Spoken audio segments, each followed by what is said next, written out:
L'hôtel Radisson Blu de Niamey a servi de cadre ce vendredi 28 novembre 2025 à la conférence de presse consacrée au Festival des Africains du Niger.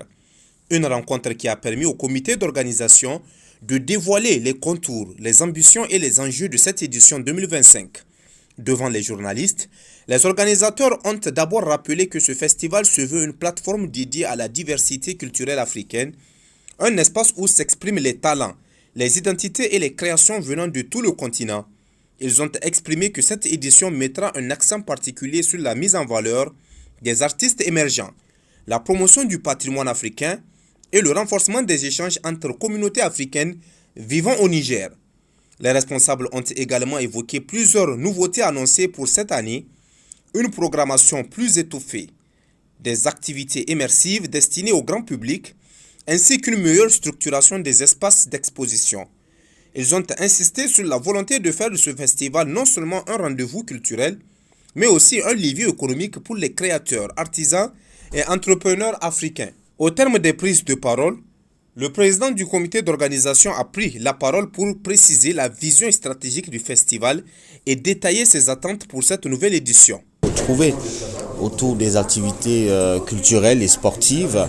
Alors le Maracana, le football, l'élection de l'ambassadrice des Africains au Niger, où chaque communauté est représentée par une fille âgée entre 18 et 30 ans pour exposer la culture du pays, vendre la culture du pays et aussi montrer qu'il y a de l'intégration en maîtrise de la culture du Niger parce que les candidates se présentent en tenue traditionnelle du Niger.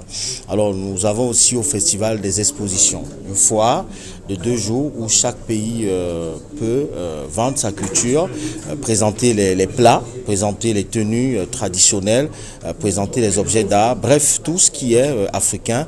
Pendant 2 jours, on s'habille africain et puis on vend la culture. C'est le brassage culturel. Pendant 2 jours, il y a des activités qui sont prévues.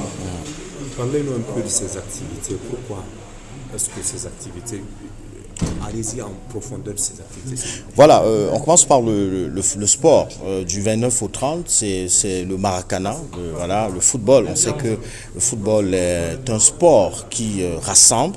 Alors, à travers ces activités, les communautés se retrouvent et font connaissance, partagent entre elles les richesses de leur pays, font connaissance.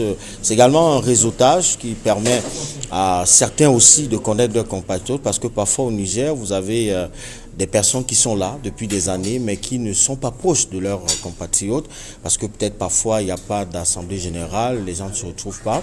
Donc à travers ce festival, les gens peuvent se connaître et aussi à travers ce festival, nous permettons aux personnes qui font de très belles choses d'être récompensées parce que parfois vous avez un Africain qui est au Niger depuis 30 ans, qui travaille ici, qui fait des choses extraordinaires, mais dans son pays, il n'est plus reconnu. Parce que là-bas, il ne vit plus là-bas. Quand il y a des événements de récompense, on ne peut pas le récompenser.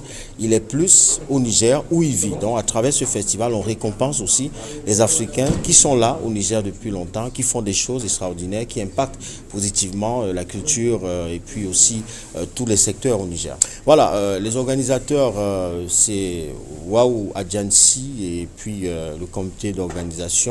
Ce sont des Africains qui se sont retrouvés issus de différents pays. Alors Camerounais, Ivoiriens, Tchadiens, Togolais. Donc c'est 4 personnes de différents pays qui se sont retrouvés et qui ont pensé à mettre sur pied ce concept pour regrouper tout le monde. Et illico, tous les présidents de communauté ont adhéré, ont pris ça bien et ont intégré le projet, les représentations diplomatiques. Et puis on se retrouve ensemble pour mettre sur pied les projets et que tout se passe très bien. Donc c'est un travail de groupe. Les partenaires. Voilà. Les partenaires, nous avons Air Côte d'Ivoire qui nous accompagne depuis 2018, qui permet à ceux qui partent de l'extérieur de voyager à travers la compagnie. Nous avons Achetec Niamey qui offre chaque année une bourse d'études d'une valeur de 2 millions de francs CFA parce que parfois il y a des parents qui n'ont pas d'argent pour envoyer leurs enfants dans de grandes écoles. L'enfant veut continuer des études, mais la famille n'a pas les moyens. Alors, grâce à Achetec et grâce à ce concours, les jeunes filles peuvent fréquenter dans de grandes écoles et gratuitement. Nous avons Ecobank qui nous accompagne, nous avons Sol Niger qui est un partenaire privilégié, nous avons le Radisson Blu qui est le partenaire officiel qui nous offre tous les espaces à travers ce festival pour faire la conférence, qui héberge toutes les candidates pendant l'événement, qui héberge les délégations qui viennent d'ailleurs et qui permet de faire les expositions. Donc c'est vraiment une fête et on dit merci à tout cela. On n'oublie pas le ministre de la Jeunesse et des Sports qui a baptisé le tournoi CANI, Coupe d'Afrique nigérienne de l'intégration. La conférence s'est clôturée par une photo de famille réunissant organisateurs, partenaires et invités.